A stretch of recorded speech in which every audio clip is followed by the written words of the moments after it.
ബംഗ്ലാദേശിൽ സംവരണ വിരുദ്ധ പ്രക്ഷോഭത്തിന്റെ സമരം അതിരൂക്ഷമായി തുടരുകയാണ്. ഏകദേശം 100ഓളം ആളുകളാണ് ഇതിനിടയിൽ മരണപ്പെട്ട വിവരം പുറത്തു വന്നിരിക്കുന്നത്. നഗര ഗ്രാമ പ്രാന്ത പ്രദേശങ്ങളിലും വിദ്യാലയങ്ങളിലും ഈ പ്രക്ഷോഭം ശക്തിയായി തുടരുകയാണ്. പ്രക്ഷോഭകാരികളും ഗവൺമെന്റ് അനുകൂലമായിരിക്കുന്ന രാഷ്ട്രീയ പാർട്ടി പ്രതിനിധികളുമാണ് യഥാർത്ഥത്തിൽ ഇപ്പോൾ ഏറ്റുമുട്ടിക്കൊണ്ടിരിക്കുന്നത്. അത് വിദ്യാർത്ഥികളായും യുവാക്കളായും അതേപോലെ തന്നെ പ്രക്ഷോഭകാരികളായും വ്യത്യസ്ത മേഖലകളിൽ വ്യത്യസ്ത രൂപത്തിലൊക്കെ ഇതിന് വലിയ മാനം വന്നിരിക്കുകയാണ്. വിഷയം എന്ന് പറയുന്നത് 55% സംവരണം ഗവൺമെന്റ് നടപ്പിലാക്കാൻ വേണ്ടി തീരുമാനിച്ചതിനോടനുബന്ധിച്ചാണ് ഈ സമരങ്ങളൊക്കെ പ്രക്ഷോഭമായി മാറിയത്. 2-3 വർഷം മുമ്പാണ് അവാമി ലീഗിന്റെ നേതൃത്വത്തിൽ ഇത്തരം ഒരു നിയമ നടപടിക്ക് ഒരുങ്ങിയിരുന്നത്. പിന്നീട് താൽക്കാലികമായ രീതിയിൽ അത് നിർത്തൽ ചെയ്തു. ഇപ്പൊ കോടതിയുടെ ഉത്തരവ് പ്രകാരം അത് സ്റ്റേ നീക്കപ്പെട്ടു എന്നാണ് പറയുന്നത്. അതോടനുബന്ധിച്ച് തന്നെ ഈ നടപടി തുടർന്ന് നടപ്പിലാക്കാൻ വേണ്ടിയിട്ട് ഗവൺമെന്റ് തലത്തിൽ വലിയ തീരുമാനമുണ്ടായി. അതോടൊപ്പം തന്നെ പ്രക്ഷോഭകർ ഇതിനെതിരെ പ്രതിഷേധവുമായി രംഗത്ത് വരികയും ചെയ്തു. ഹസീന അവാമി ലീഗിന്റെ നേതൃത്വത്തിലാണ് യഥാർത്ഥത്തിൽ അനുകൂലമായിരിക്കുന്ന അതായത് ഭരണ സംവിധാനം നടപ്പിലാക്കുന്ന പാർട്ടിയുടെ പിന്തുണയാണ് യഥാർത്ഥത്തിൽ ഇപ്പോൾ സർക്കാരിനുള്ളത്. അപ്പോൾ ആ സർക്കാരിന്റെ പിന്തുണയ്ക്കെതിരെയാണ് പ്രക്ഷോഭകാരികൾ രംഗത്ത് വന്നിരിക്കുന്നത്. അതിന്റെ രീതികൾ എന്ന് പറയുന്നത് 55% സംവരണമാണ് യഥാർത്ഥത്തിൽ ഇപ്പോൾ ബംഗ്ലാദേശ് പ്രഖ്യാപിച്ചിരിക്കുന്നത്. അതിൽ 5% ന്യൂനപക്ഷങ്ങൾക്കുള്ളതാണ്, 10% സ്ത്രീകൾക്കുള്ളതാണ്, 10% അവികസിത ജില്ലകളിൽപ്പെട്ട സാമ്പത്തിക പിന്നോക്കം നിൽക്കുന്നവർക്ക് നൽകുന്നതാണ് 10%. ശേഷിക്കുന്ന 30%വുമായിട്ട് ബന്ധപ്പെട്ടാണ് വലിയ വിഷയങ്ങൾ വരുന്നത്.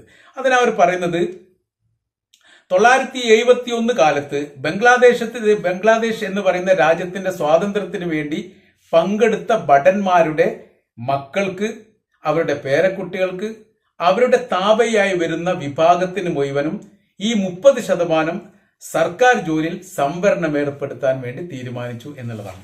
അങ്ങനെ വരുന്ന സമയത്ത് വിദ്യാഭ്യാസം നേടുന്ന അവകാശികളായിരിക്കുന്ന സാമ്പത്തിക പിന്നോക്കം നിൽക്കുന്നവരെ ഈ തൊഴിൽ രംഗത്ത് നിന്ന് വലിയ രീതിയിൽ മാറി ചിന്തിക്കേണ്ടി വരും, അല്ലെങ്കിൽ തൊഴിൽ മേഖല എത്താനുള്ള സാധ്യത വളരെ കുറവാണ് എന്നുള്ളത്.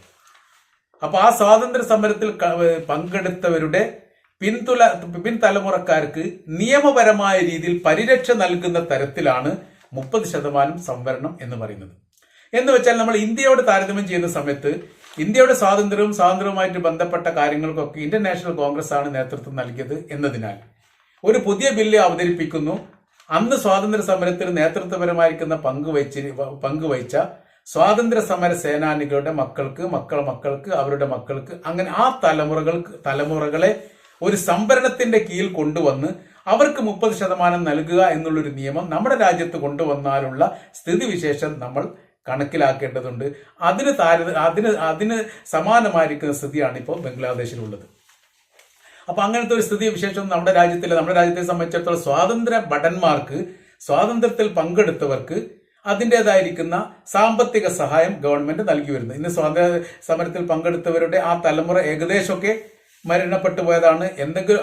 എണ്ണപ്പെട്ട ആളുകൾ മാത്രമാണ് അതിൽ ശേഷിക്കുന്നവരായിട്ട് നിലനിൽക്കുന്നത്. അവർക്ക് ഗവൺമെന്റ് സഹായങ്ങൾ നൽകുന്നുണ്ട്.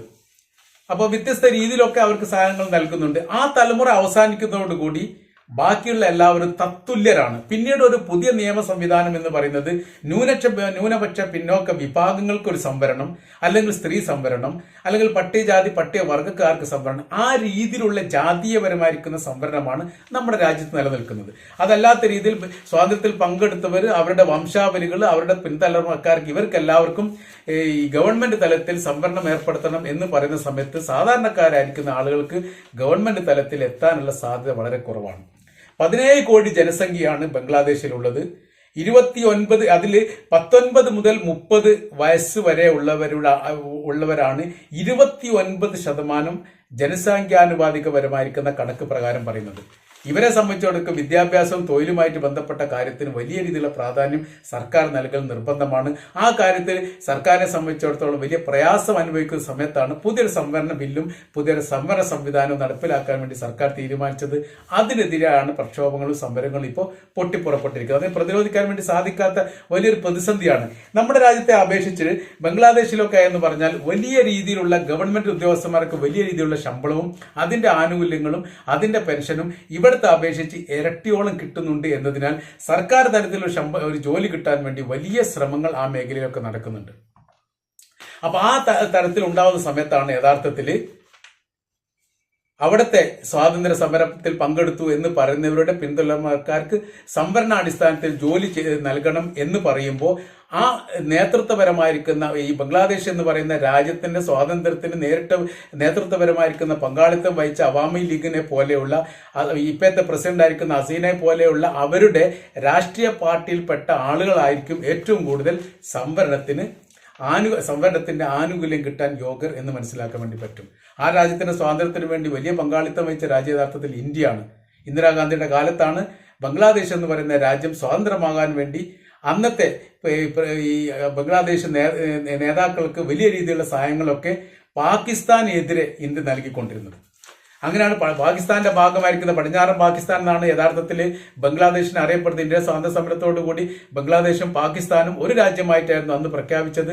പിന്നീട് ഇന്ത്യയും പാകിസ്ഥാനും തമ്മിലുള്ള വലിയ സംഘർഷാവസ്ഥയും വലിയ വിഷയത്തിന്റെയും ഇടയിലാണ് യഥാർത്ഥത്തിൽ ബംഗ്ലാദേശിന് സ്വതന്ത്ര പദവി നൽകാൻ വേണ്ടിയിട്ട് മുജീബ് റഹ്മാന്റെ ഒക്കെ നേതൃത്വത്തിൽ വലിയ പ്രക്ഷോഭ സമരങ്ങളൊക്കെ നടന്ന കാലമാണ്. അവർക്ക് വലിയ രീതിയിലുള്ള സഹായം ഇന്ത്യ നൽകി. പാകിസ്ഥാനെ സംബന്ധിച്ചിടത്തോളം ബംഗ്ലാദേശിലേക്ക് സൈനികരെയോ അതല്ലെങ്കിൽ സൈനിക വിമാനത്തെയോ ഒക്കെ വരണമെങ്കിൽ ഇന്ത്യയുടെ അതിർത്തി കഴിഞ്ഞു വരണം. അപ്പൊ ഇന്ത്യയുടെ അതിർത്തിയിലൂടെ അവിടേക്ക് എത്താൻ വലിയ ശ്രമകരമായിരിക്കുന്ന സാഹചര്യമായിരുന്നു പാകിസ്ഥാനെ സംബന്ധിച്ചിടത്തോളം ഉണ്ടായത്. അതുകൊണ്ട് അവിടെ പ്രക്ഷോഭങ്ങളും സമരങ്ങളും വിഷയങ്ങളും വരുന്ന സമയത്ത് നേരിട്ടൊരു പങ്കാളിത്തം വഹിക്കാൻ വേണ്ടി പാകിസ്ഥാന് സാധിക്കാതെ വന്നതോടുകൂടി ആ രാജ്യം യഥാർത്ഥത്തിൽ 1971 കാലത്ത് സ്വാതന്ത്ര്യം പ്രഖ്യാപിക്കുകയായിരുന്നു. അതിനെ ആദ്യം തന്നെ അഭിനന്ദിക്കുകയും അതിനു വേണ്ടിയിട്ടുള്ള എല്ലാവിധ സഹായങ്ങളും നൽകുകയും ചെയ്ത് ഇന്ത്യയാണ്. അതോടനുബന്ധിച്ച് പിന്നീട് അത്യാവശ്യം ശാന്തമായ രീതിയിലുള്ള ഒരു അന്തരീക്ഷമാണ് ബംഗ്ലാദേശിൽ ഉണ്ടായത്. പിന്നീടാണ് രാഷ്ട്രീയപരമായിരിക്കുന്ന ഭരണപക്ഷവും പ്രതിപക്ഷവും തമ്മിൽ തെരഞ്ഞെടുപ്പുമായിട്ട് ബന്ധപ്പെട്ട വലിയ വിഷയങ്ങളും വലിയ പ്രശ്നങ്ങളും ഏറ്റുമുട്ടലുകളും നമ്മുടെ ഇന്ത്യയിലെ രാഷ്ട്രീയ സ്ഥിതിക്ക് സമാനമായിരിക്കുന്ന സാഹചര്യങ്ങളൊക്കെ അവിടെ ഉണ്ടാവുന്നത്. അങ്ങനെ പോയി 2024 എത്തിയതോടു കൂടിയാണ് പുതിയൊരു രൂപങ്ങൾ അവിടെ ഉണ്ടായിരിക്കുന്നത്. സർക്കാരിനെ സംബന്ധിച്ചിടത്തോളം അവരെ പിന്തുണക്കുന്ന ഭരണ കക്ഷികളെ പിന്തുണക്കുന്ന വിഭാഗത്തിന് അനുകൂലപരമായ രീതിയിലുള്ള നിയമനിർമ്മാണ സംവിധാനങ്ങൾ അല്ലെങ്കിൽ അത്തരം ഒരു നിയമനിർമ്മാണം കൊണ്ടുവന്ന് പരമാവധി ഗവൺമെന്റ് മേഖലയിൽ തങ്ങളുടെ രാഷ്ട്രീയ പാർട്ടികളുടെ പ്രാതിനിധ്യം ഉണ്ടാക്കുക എന്ന ലക്ഷ്യത്തോടു കൂടിയാണ് പൊടുന്നനെ ഈ കോടതിയുടെ നിർദ്ദേശപ്രകാരം ഈ നടപടി ഉണ്ടാക്കാൻ വേണ്ടിയിട്ട് അവർ തീരുമാനിച്ചത്. ആ പ്രക്ഷോഭത്തെയാണ് അടിച്ചൊതുക്കാൻ സാധിക്കാത്ത രീതിയിലുള്ള വലിയ പ്രതിസന്ധിയിലേക്ക് കാര്യങ്ങൾ ഇപ്പോൾ പോയിക്കൊണ്ടിരിക്കുന്നത്. അപ്പോൾ അവിടെ ഇന്റർനെറ്റ് നിരോധിച്ച മേഖലകളുണ്ട്. ഇന്റർനെറ്റ് നിരോധിച്ചു എന്ന് മാത്രമല്ല, അതോടൊപ്പം തന്നെ ടെലിഫോൺ മേഖല നിരോധിച്ച സാഹചര്യങ്ങളുണ്ട്. ചില ഭാഗങ്ങളിലൊക്കെ കറണ്ട് നിരോധിച്ചതായി പറയപ്പെടുന്നു. ഇങ്ങനത്തെ ഒരു പ്രത്യേക സാഹചര്യങ്ങളും പ്രത്യേക അവസ്ഥകളും യഥാർത്ഥത്തിൽ ഇപ്പോൾ ബംഗ്ലാദേശിൽ നിലനിൽക്കുകയാണ്. അപ്പോൾ ഏത് തരത്തിൽ ഇതിനെ അതിജീവിക്കണം എന്ന കാര്യത്തിൽ വലിയ പ്രതിസന്ധിയാണ്. പ്രതിപക്ഷ നേതാക്കളൊക്കെ പിടിച്ച് ജയിലിടുന്ന ഒരു പരിപാടി, ഏകാധിപത്യപരമായിരിക്കുന്ന സംവിധാനം കാര്യങ്ങളിലൂടെയൊക്കെ കാര്യങ്ങൾ ഇപ്പോൾ പോയിക്കൊണ്ടിരിക്കുകയാണ്. അപ്പോൾ പ്രതിപക്ഷത്തിന്റെ ശബ്ദങ്ങളില്ലാത്ത രീതിയിലും പ്രതിരോധിക്കുകയും പ്രതിഷേധിക്കുകയും ചെയ്യുന്നവരുടെ ശബ്ദങ്ങളൊന്നും പുറത്തു വരാത്ത രീതിയിലുള്ള ഒരു സാഹചര്യങ്ങൾ യഥാർത്ഥത്തിൽ ഇപ്പോൾ ബംഗ്ലാദേശിൽ ഉണ്ടായിരിക്കുന്നു. ഈ പ്രക്ഷോഭം എന്ന് പറയുന്നത് അന്യായമായിരിക്കുന്ന ഒരു നിയമനിർമ്മാണം നടപ്പിലാക്കുന്നതിനെതിരെ ആ രാജ്യത്തിലുള്ള ജനങ്ങൾ, സാധാരണക്കാരായിരിക്കുന്ന ജനങ്ങൾ ചേർന്നുകൊണ്ട് വിദ്യാർത്ഥി പ്രക്ഷോഭം, വിദ്യാർത്ഥി സമരവുമായിട്ട് തുടങ്ങിയതാണ്. അതിന്റെ രീതികൾക്കൊക്കെ മാറ്റങ്ങൾ വന്നു. ഇപ്പോഴത്തെ ഒരു അവസ്ഥ എന്ന് പറയുന്നത് യഥാർത്ഥത്തിൽ രാജ്യത്താകമാനമുള്ള പ്രക്ഷോഭ രീതിയിലേക്ക് ഈ വിഷയങ്ങൾ മാറിയിരിക്കുന്നു എന്നാണ് നമ്മൾക്ക് മനസ്സിലാക്കാൻ വേണ്ടിയിട്ട് സാധിക്കുന്നത്.